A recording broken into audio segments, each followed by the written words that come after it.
Welcome back to this, our third session in the Women in Leadership discussion. After the last time, I received this question.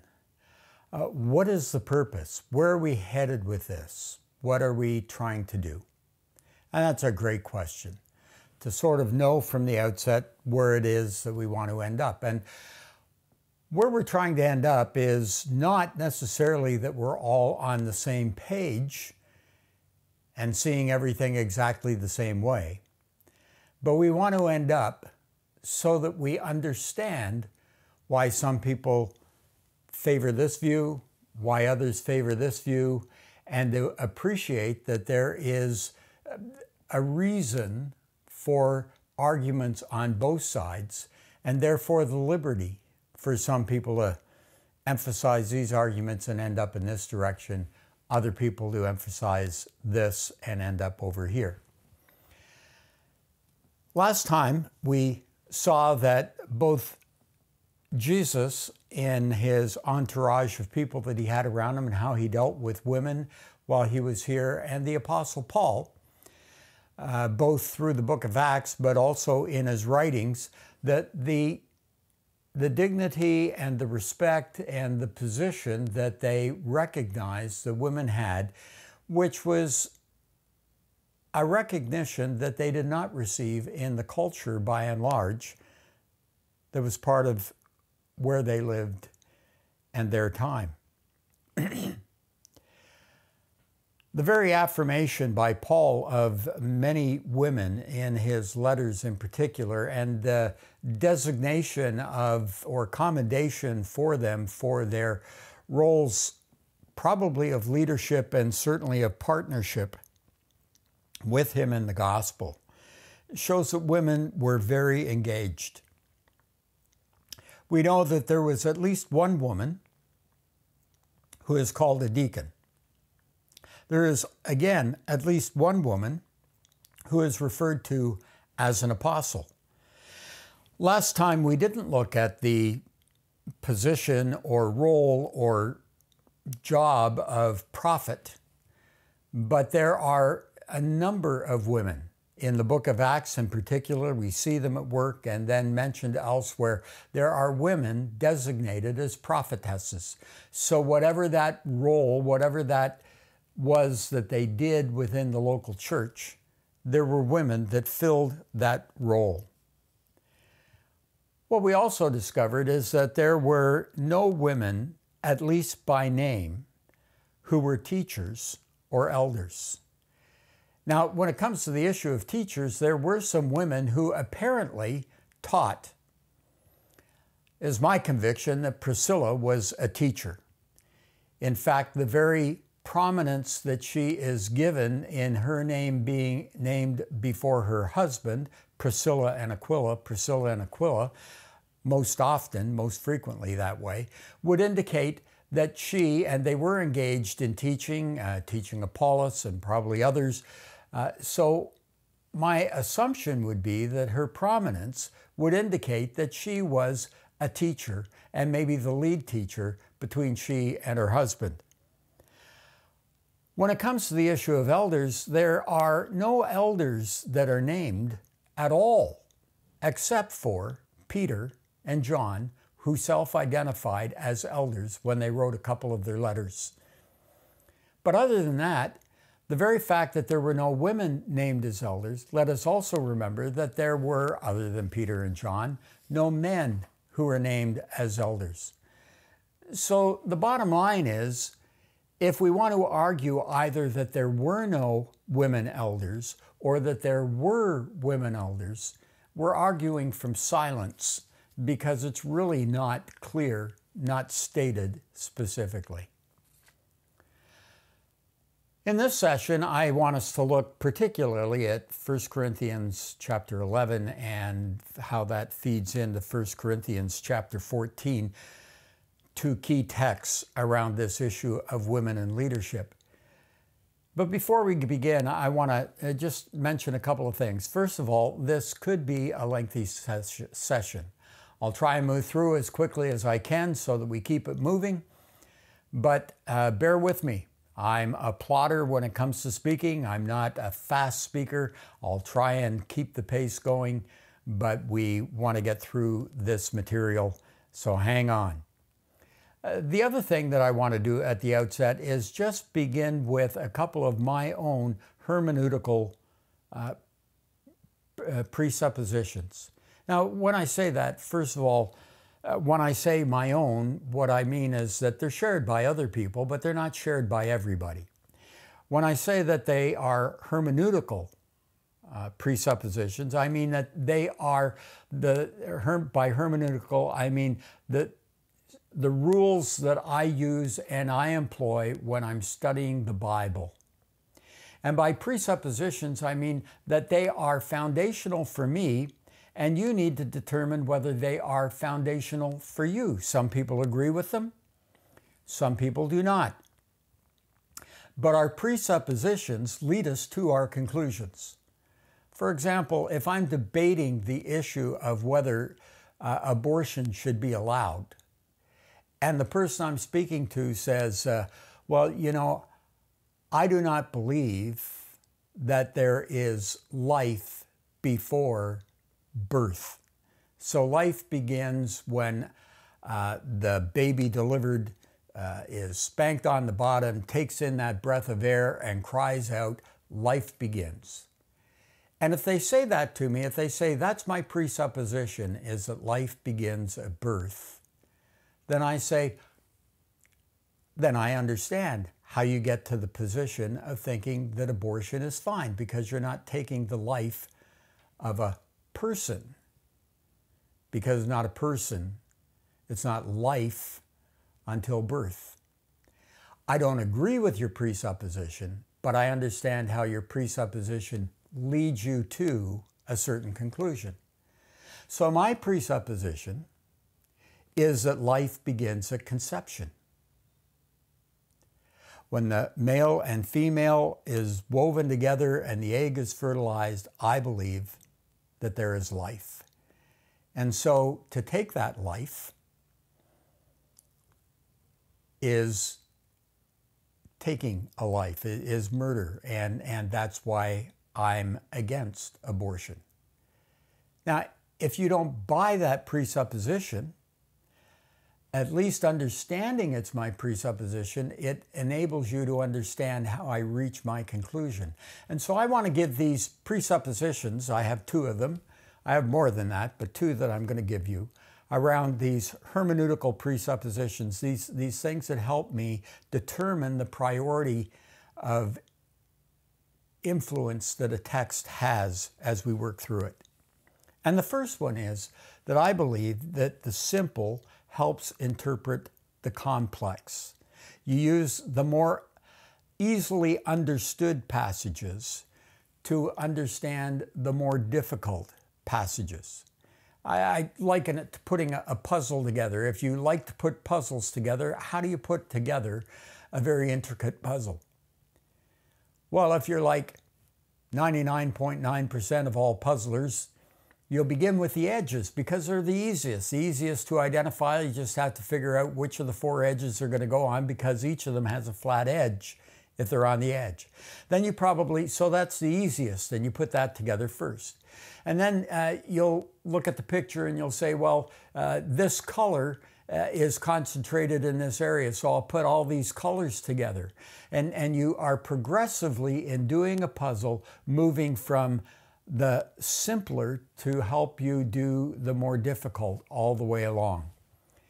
And that's what this hermeneutical principle, the simple interprets the complex, involves.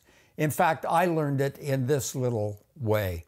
If the simple sense makes perfect sense, seek no other sense. If the simple sense makes perfect sense, seek no other sense. So, if you come to 1 Corinthians chapter 14 and you read, as in all the churches of the saints, the women should be silent in the churches, for they are not permitted to speak, but are to submit themselves, as the law also says.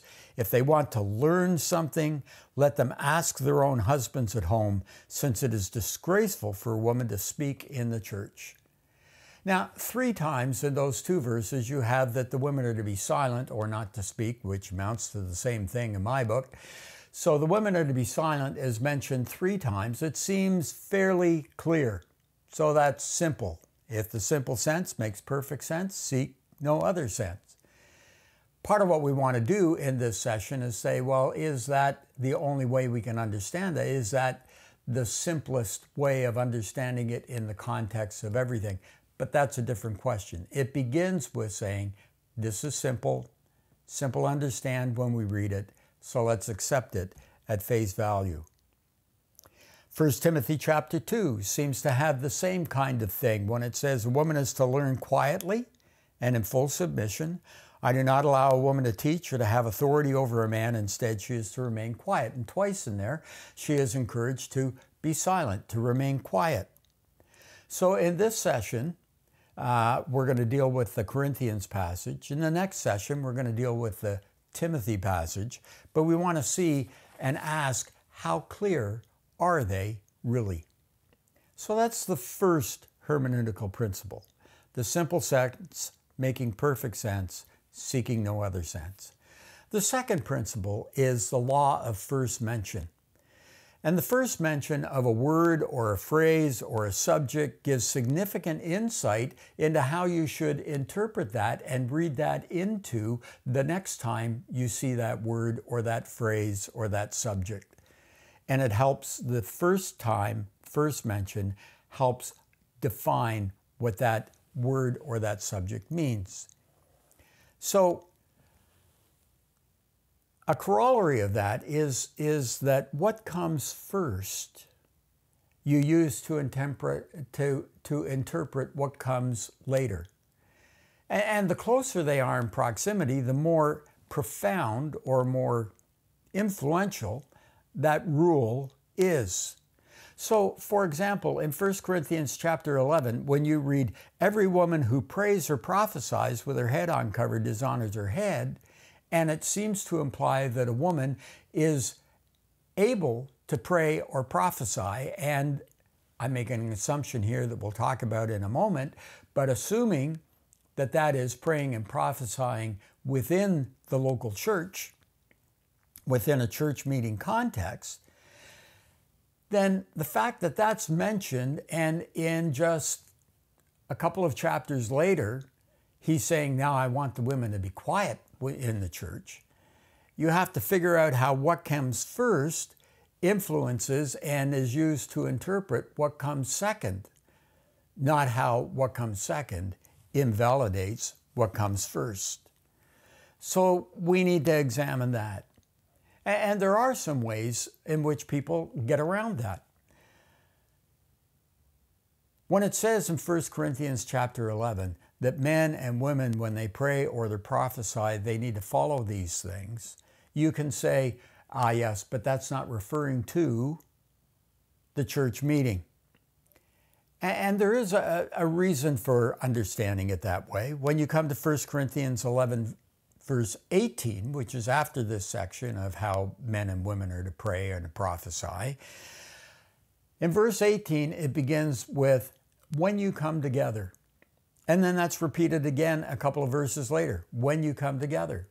And some people will say, well, you see, the first part, in fact, all of 1 Corinthians up until the middle of chapter 11 is not the church meeting. And then the section from the middle of chapter 11 to the end of chapter 14 is in the context of the church meeting.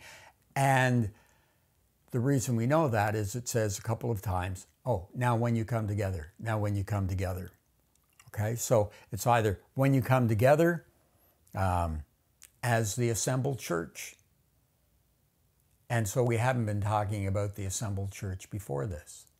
I would see him as saying, now when you come together to take the Lord's Supper, to take communion, to observe communion, this is what needs to happen.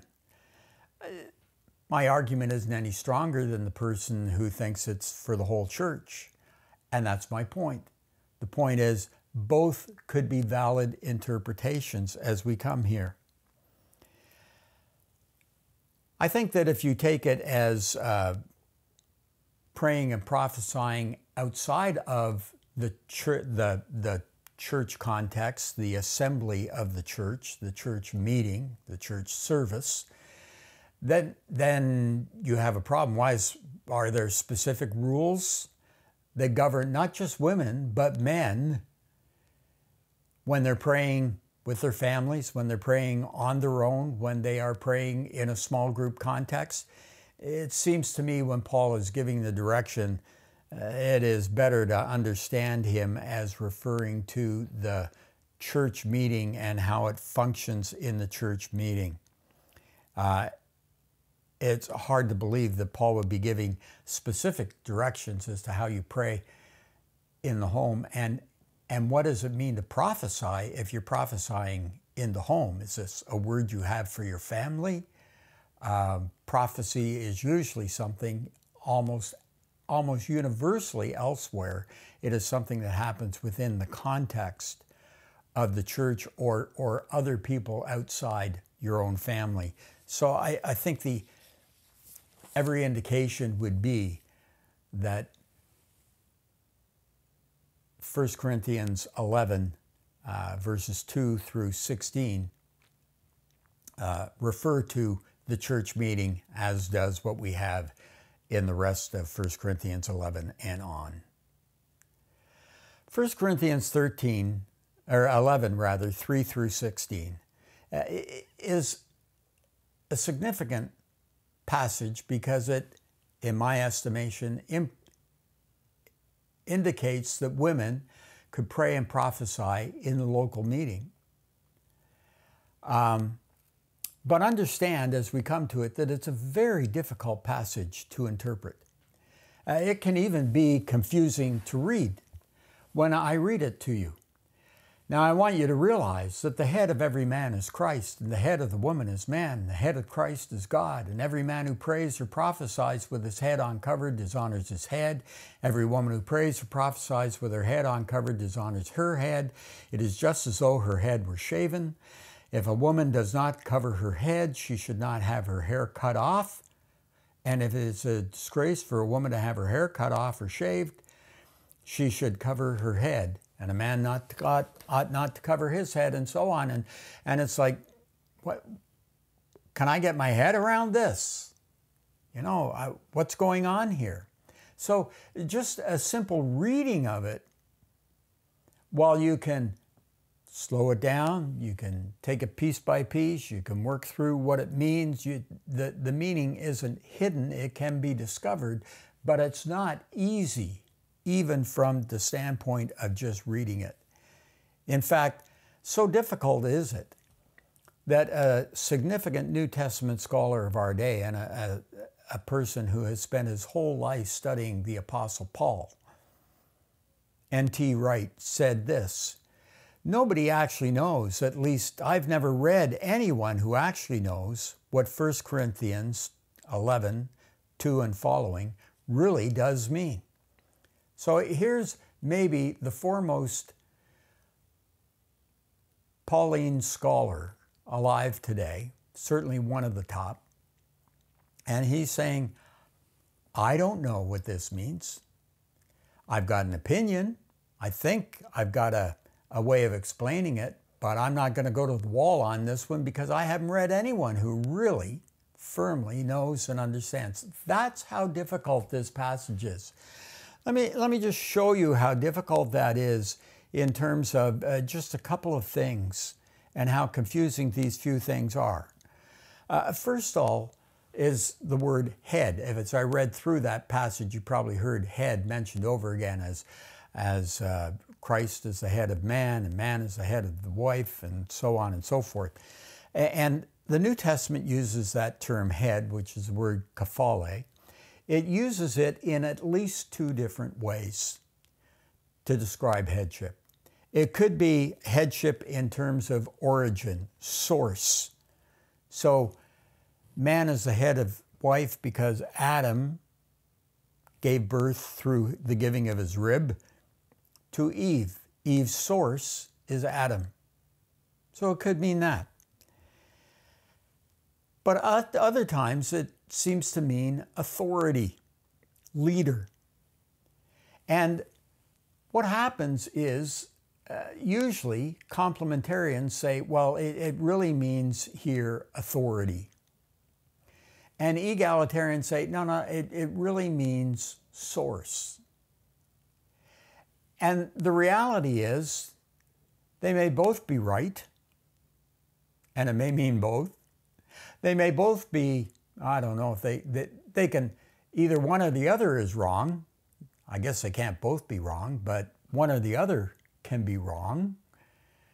So what does it really mean?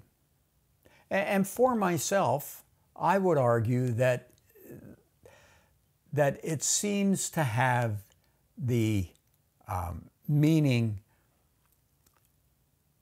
if not of both, at least of authority here.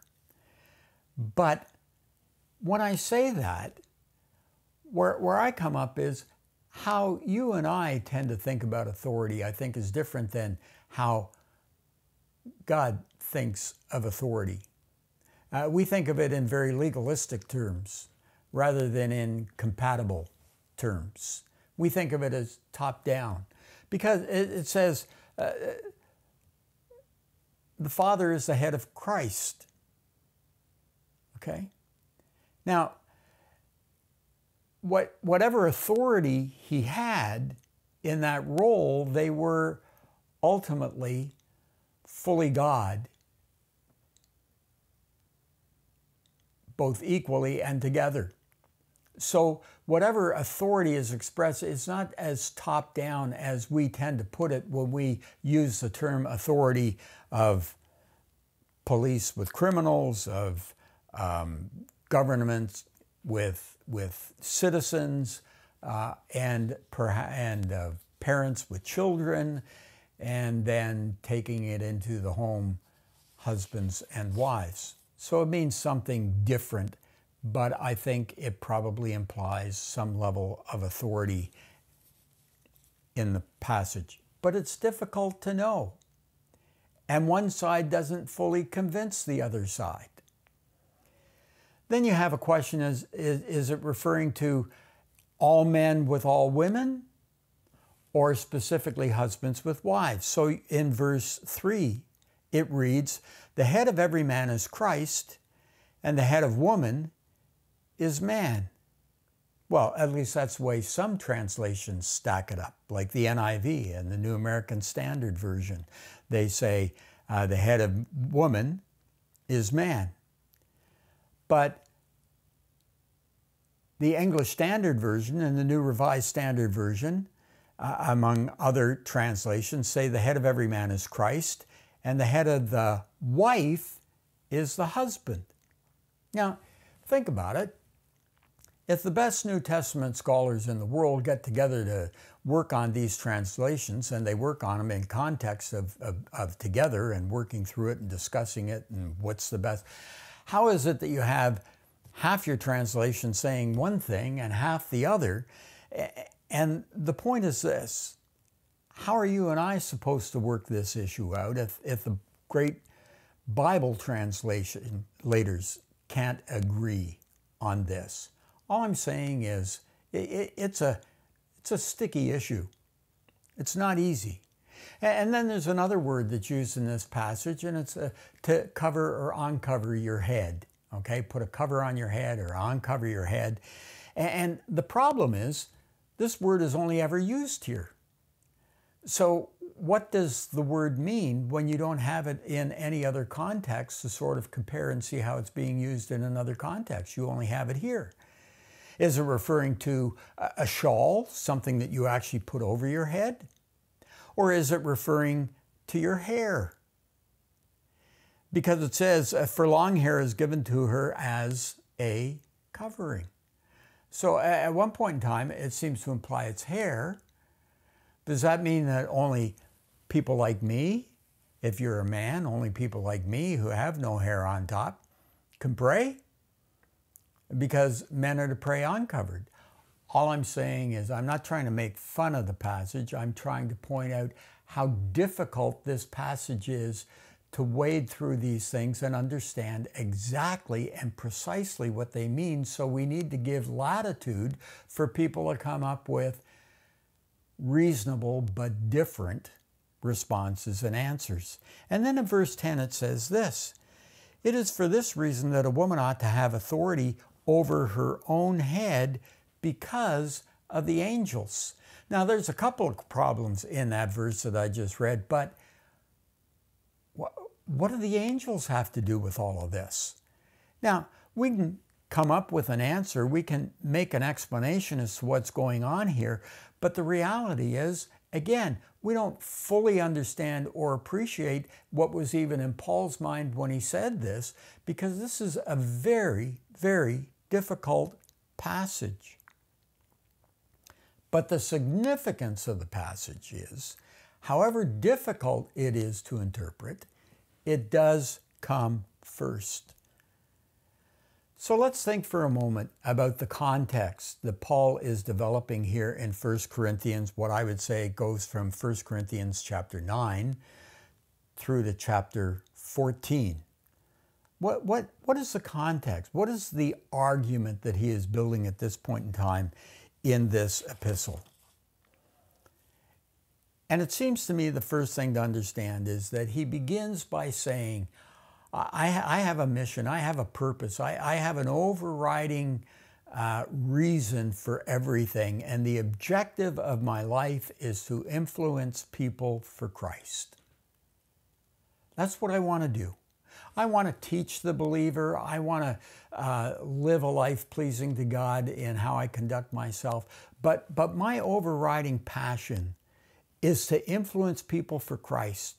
And notice how often Paul brings that up in 1 Corinthians chapter 9. In verse 12, he says, "We put up with anything rather than hinder the gospel of Christ."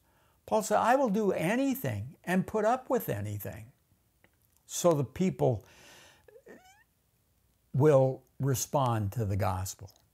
And then he says in verse 16, "I am compelled to preach." He says, this is what I'm driven to do. I can't stop or desist from this. In verse 19, he says, "I've made myself a slave to everyone to win as many as possible." Do you know how far Paul took that? Paul said, I will submit to anyone. I'll become their slave. I will become a servant to anyone if it will cause someone to come to faith. Now, Paul was committed to freedom in Christ. Paul was committed to a life away from legalism. And in fact, he went to Rome and was part of the first, Jerusalem rather, he went to Jerusalem for the first Jerusalem Council to discuss whether Gentiles could become Christians without becoming Jews, at least being circumcised, the men being circumcised. And they had this big council to discuss this. And Paul was adamant, you don't have to be circumcised to become a Christian. But when he started walking around with Timothy and taking Timothy under his wing as a protege, he knew that he would be in some Jewish contexts where there would be not Christian Jews, but there would be Jewish people who hadn't embraced Christianity. And he would be bringing this Gentile Christian into that context. And rather than offend those people, he said, Timothy, it's time for you to be circumcised. That's the length to which he submitted himself to the conscience of others around him so that it wouldn't become an impediment to their reaching out for the gospel. In verse 22, he says, I become all things to all people so that by all possible means I might save some. I do this for the sake of the gospel. So what Paul is saying here, and in 1 Corinthians 10, he says, I try to please everyone in every way, for I'm not seeking my own good, but the good of many so that others may be saved. He's saying, I will do whatever it takes not to be offensive in my freedom to people who don't yet know Christ and don't understand where that freedom comes from. And I think that's the context of what we have and how we need to understand the discussion about women. Because as we've noticed, Jesus, Paul, showed a propriety, a care, a respect for women that was unique in their culture. And yet, while it was unique in their culture, they're trying to see people from that culture come to faith. So some of the activities in the worship service of that early church were different. They stretched the boundaries of some traditionalists. They represented a radical departure from their culture. And so every once in a while, Paul says to the church, I know you've got this freedom, and I don't want to move you to a legalistic perspective in life, but I do want you to submit yourself to the people that you want to reach with the gospel and defer to them so that what you do and your freedom doesn't become a stumbling block along the way. Notice how he puts it in 1 Corinthians 14. He says, if an unbeliever, an inquirer, just the people we want, comes in while everyone is prophesying, okay? It's great if they're convicted of sin, if they're brought under the judgment of all, as the secret of hearts are laid bare, so that they will fall down and worship God. He said, that's what we want. So conduct yourself, he's saying that in the context of saying, so prophesy in a way that shows sensitivity to these people so they will respond rather than being turned off. So in this section of chapter 11 through chapter 14, he talks about different ways of conducting yourself in worship. In chapter 11, he begins with a segment talking about how men and women are to conduct themselves in an orderly way when they pray and prophesy.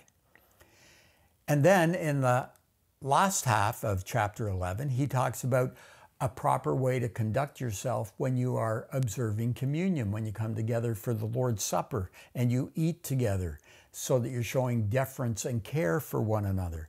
And then he talked again about how you minister to one another and the gifts in chapters 12, 13, and 14. He's speaking there about the gifts that we have.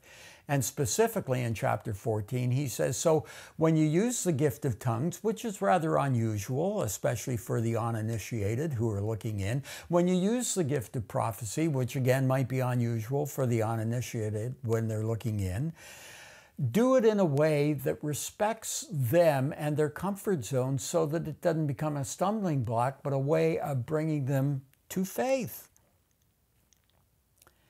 And in Paul's day, in terms of the subject of women, as we've noticed, it was radical because they gave women a place that the culture did not give women. They gave them a seat at the table, so to speak. And he said, but I don't want you pushing that envelope so hard and so fast that all of a sudden it becomes a stumbling block. It's not that they shouldn't have those freedoms, but those freedoms should not cause other people to stumble along the way. That, I think, is a framework for the context of what we have flowing through 1 Corinthians 9 all the way through chapter 14. So how do we, when we get to chapter 14 and it says 3 times women are to be silent, how do we resolve that with an earlier statement that says, men and women, here are the directions when you pray and prophesy? Well, if you take the priority of what you think is the simpler to understand, 1 Corinthians 14, and let that govern 1 Corinthians chapter 11, the harder to understand, then you would probably end up saying that the directives of 1 Corinthians 11, 3 through 16 are not intended for the church meeting, but for another context. So the silence of women is to be maintained in church meetings when a woman prays or prophesies in another context, whatever that may be, then she is to have her head covered. This is how she does it. If you take the prior statement as the priority statement to interpret the second statement, that 1 Corinthians 14 must be understood by what's said in 1 Corinthians chapter 11, then it seems to me you say that directions are first given for proper conduct when women are going to participate in the worship service. And so now we need to understand the directed to silence in light of the fact that speaking in the church service is permitted, their participation is permitted, but what does it mean by being silent? And so let's begin with a couple of things here. First of all, Paul is not addressing the same social issues that we're addressing today. What we're dealing with today are not the things that they dealt with in those days. We talked about this in our last session together when we talked about a progressive revelation and unfolding, and when it comes to social issues, that they continue to evolve even beyond the context and the canonization, the completion of Scripture. They continue to evolve. And there's room for that. So we're dealing with different social issues today than what Paul was dealing with in his culture. In Paul's day, gender was very much marked by hair, clothing styles, those kinds of things. We recognize that even in our own day. We have seen that when I was growing up. In many contexts, women would never enter a church without covering their head.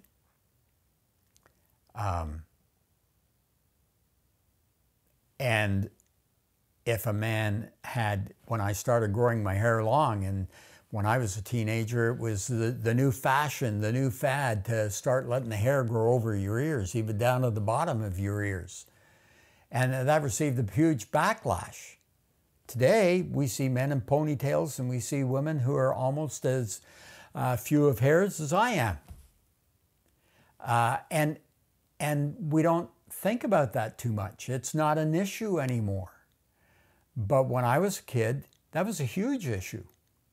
And in Paul's day, it was also a huge issue. When I was growing up, you never saw a woman in anything other than a skirt or a dress, except for very rare occasions, and there had to be a reason for being in slacks. And today, it is no longer a big issue to us. So those kinds of things changed, but they were big issues in Paul's day. And in Paul's day, the only women who would appear in public without a head covering would be very loose, very marginal, very suspect women, maybe even prostitutes, or maybe some women who were pushing the envelope and just felt that they could flaunt their freedom in that way. But it would be very, very unusual. And Paul's saying, let's not let this social custom hinder people from embracing the message of Christ in what we're teaching here. So Paul is concerned when he writes about the appearance of the local church within the community where it exists. He's concerned about the public image of the church. And frankly, so should we in how we do things. But the things that are going to define that are today different than the ones that may have been in his day. But what Paul is saying, and he roots his arguments back in Genesis, back in the creation story. And I think what he's saying there is in worship, it is important, it is desperately important for both men and women to be their truly created selves, to honor God by being what they are, by celebrating and not blurring the lines of pretension and pretending to be somebody else.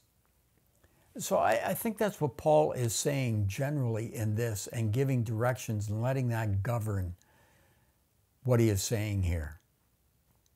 So again, how do we understand 1 Corinthians 14 if we take 1 Corinthians 11 as an allowance for women to pray and prophesy in the church meeting itself?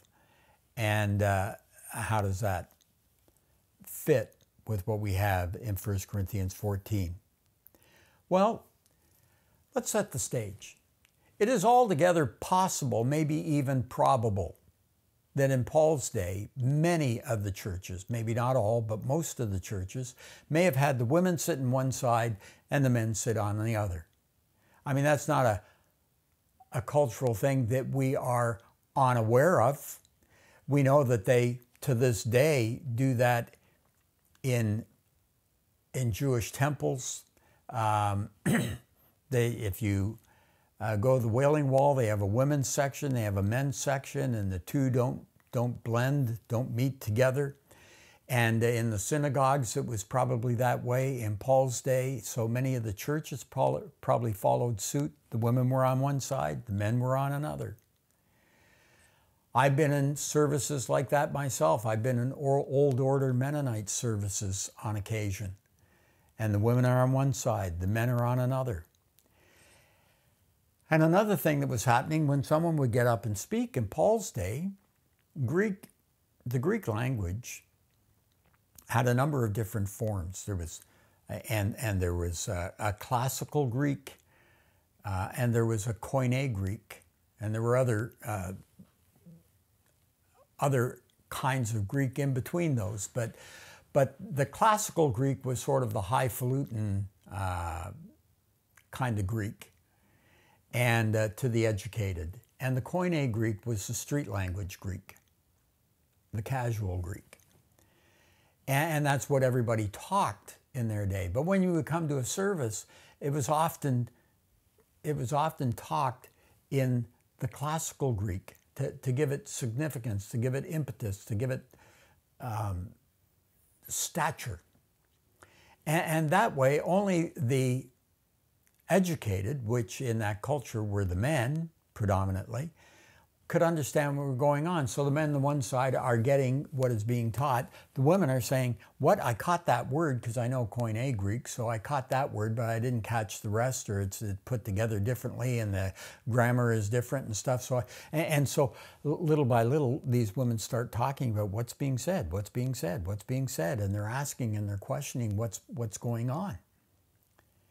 And of course, as they do that, more and more people get involved in the discussion. Pretty soon, the women who are talking over here are louder than the man who's speaking over here, and they have to say, hey, stop, quiet down. I've experienced that too in my own life. On a trip to Rome, my wife and I visited St. Peter's Basilica. And you go in there, and there are hundreds and hundreds of people in there looking at the beauty of this basilica. And you're supposed to be reverent and respectful and quiet.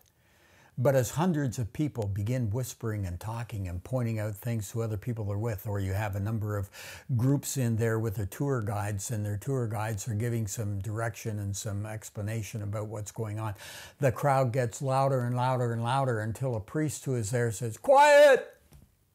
Everything settles down. For only a couple of minutes, if even that long, maybe seconds, and then the murmur begins again, and as the murmur gets bigger, it grows and grows and grows until another quiet has to be given and settle down. And that could very well be what's happening. I'm not saying it was what's happening, but it could very well be. It's a plausible thing that was happening at this point in time in this place. And so Paul's saying, look, ladies, in that kind of situation, be quiet. And if you do have a question, you ask your husband home. Take it home with you and ask him, because he knows what's going on. He knows what's being said. There's another thing that's going on here, I think, in chapter 11 through chapter 14, and that is, as I said before, proper conduct in worship.